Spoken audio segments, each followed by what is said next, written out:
America में स्वामी विवेकानंद से जुड़ी प्रेरक कहानी के अनुसार अमेरिका यात्रा के दौरान स्वामी विवेकानंद एक पुल से गुजर रहे थे।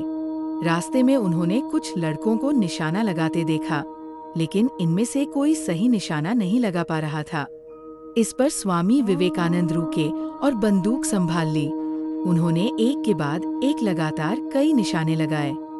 इस पर लड़कों और अन्य लोगों ने पूछा कि आपने ये कैसे किया, तो उन्होंने कहा, जो भी काम करो अपनी पूरी एकाग्रता उसी में लगा दो, सफलता अवश्य मिलेगी।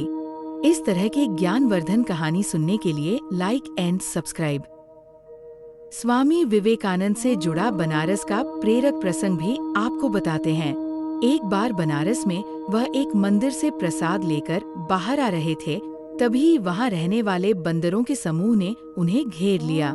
स्वामी जी जितना बंदरों से बचने के लिए इधर उधर जा रहे थे, बंदर उतना ही रास्ते में आकर उन्हें डरा रहे थे। तभी वहां एक बुजुर्ग सन्यासी पहुंचे। उन्होंने स्वामी विवेकानंद से कहा कि डरो मत, उनका सामना करो। वृद्ध सन्यासी की बात सुनकर स्वामी विवेकानंद पलटे और बंदरों की तरफ जाने लगे। इस पर सारे बंदर भाग गए और वे पुनः निर्भय हो गए। इसका कई बार उन्होंने जिक्र किया है और युवाओं से कहते थे कि किसी समस्या से डरो मत, उसका सामना करो, उससे लड़ो। इस तरह के ज्ञानवर्धन कहानी सुनने के लिए लाइक एंड सब्सक्राइब।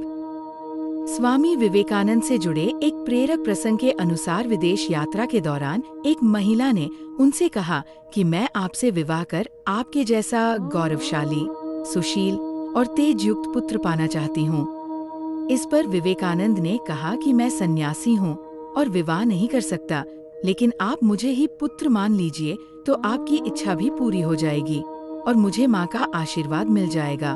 उनके इस उत्तर को सुनते ही वह महिला उनके चरणों में गिर गई और माफी मांगने लगी।